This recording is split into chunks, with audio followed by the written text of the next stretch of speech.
Abraha was the governor of Yemen under Najashi. So Najashi, not the same Najashi as the one that the Prophet Sahaba emigrated to, but his father. That Najashi had conquered some areas of Yemen, and he had sent his governor, and his governor's name was Abraha. So Abraha was the governor of the Najashi in Yemen, and he saw his people every year go north. So he said, where are you guys going? So they said, we have to go do Hajj. He said, why? What is there? He said, there's the house of Allah. So he said, I will build you a house that is far better than any of your houses, and you will come for Hajj under here. So he built a massive cathedral because they were Christians, and it was out of glass and out of, can you imagine in Arabia to bring stained glass? Because they had access to these architects and whatnot. And he built a cathedral in Yemen, the likes of which he thought would become the biggest temple of Christianity in the entire Arabian Peninsula.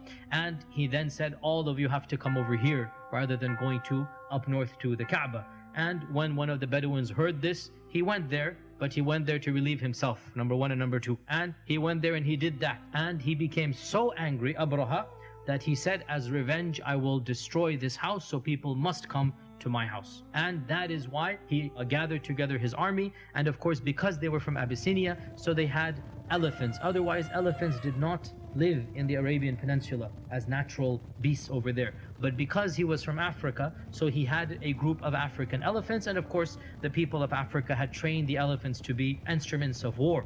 And this was when he marched to the Ka'bah, and he went with his army of around, they say, some say 8 and some say 20 elephants. And the chief elephant, by the way, his name was Mahmud. And it is also said that the Quraysh left the city after making lots of dua. Abdul Muttalib is pleading in front of the Ka'bah, oh Allah, we cannot fight this army, they're too strong for us, they have these elephants, they have these 1,000 men, whatever, you take care of it. And they then left to the mountains, and this is when they faced Mahmud to the Ka'bah, and they are telling him to go and go and go, and he would not go. Even if they whipped him, they beat him, they bled him, elephant would not move. But whenever they turned him in any other direction, he would move in that direction. That is when large birds came. أرسلنا عليهم طيرا أبابيل ترميهم بحجارة من سجيل. So stones from Jahannam, imagine stones from Jahannam in this world, they're coming. And in front of their eyes, every stone hits an animal and a person, and he literally dissolves. His skin dissolves, and he becomes a pile of broken and molten flesh in front of the eyes of the people of Quraysh. And it is said that Abraha himself suffered the worst fate, and they carried him back, and his skin is dissolving the entire way, and he dies right before reaching his home in Yemen, so that he suffers the worst punishment, that he's just about there, and then he dies and he is buried over there. There's also some hidden wisdom here, some semi-mystical wisdom here, that we have a Christian attacking a pagan, Abraha attacking Abdul Muttalib, and the Ka'bah is the subject of attack, and neither of them is able to defend. In fact, the one is attacking and the other cannot defend.